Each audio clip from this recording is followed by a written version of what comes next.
So, the Ringed Knight Paired Greatswords. Who would have thought From would introduce an Ultra Greatsword in Dark Souls 3, which some people at least want to see nerfed. And yes, their combos, poise health, stun moves at the beginning of the L1 and L2, as well as the ridiculous phantom range do actually result in a pretty powerful combination. We will have to see if From will actually reduce their effectiveness in a patch. While I don't necessarily see or wish for that to happen, I have to admit, having them used against you is not nearly as much fun as using them yourself. So, for the time being, let's talk about some counters that make your inevitable encounters with the weapon more bearable, shall we?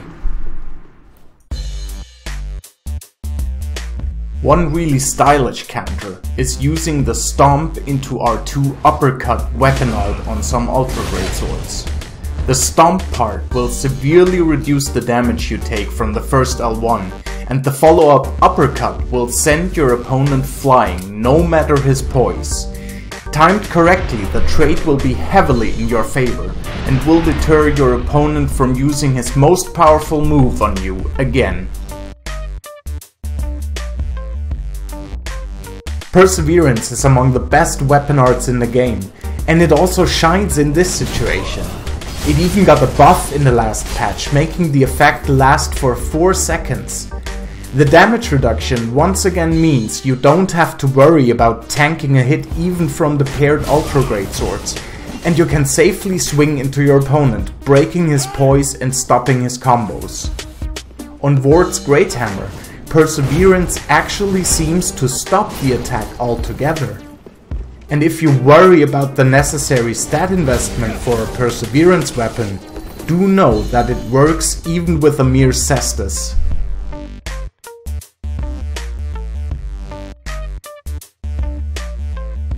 As someone who started his Dark Souls career with Dark Souls 1, I couldn't help but think of backstabs when coming up with ways to counter this weapon. Hell, I mean, at the end of the day, it's an Ultra Greatsword, right? What I found was that rolling through the complete combo like you see me do here is actually your best bet. I managed to get backstabs after the second L1 and in some cases even the first, but I was never able to do that reliably, whereas I got the backstab after the fourth L1 every time.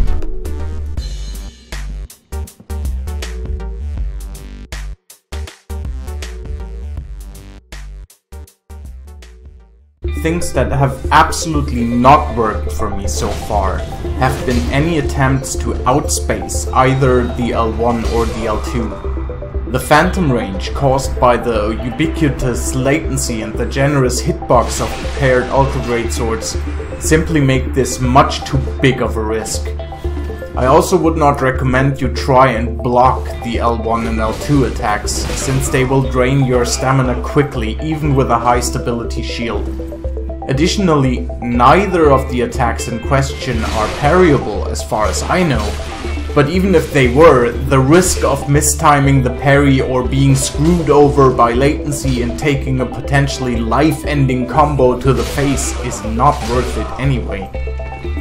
Aside from that, if you want to hear my stance on the weapon, then I'd say I'm really unsure if the weapon needs a nerf. You see, in duels where you have the luxury of playing patiently and passively, the paired Ultra Greatswords are nothing to write home about at all. Only in group fights and invasions, where that luxury is not always available, can they become problematic, and if they do, they are indeed hugely problematic. However, pretty much the same is true for casters. And no one seriously demands a nerf for them either, does he? Have fun with the game, guys. Nerf out.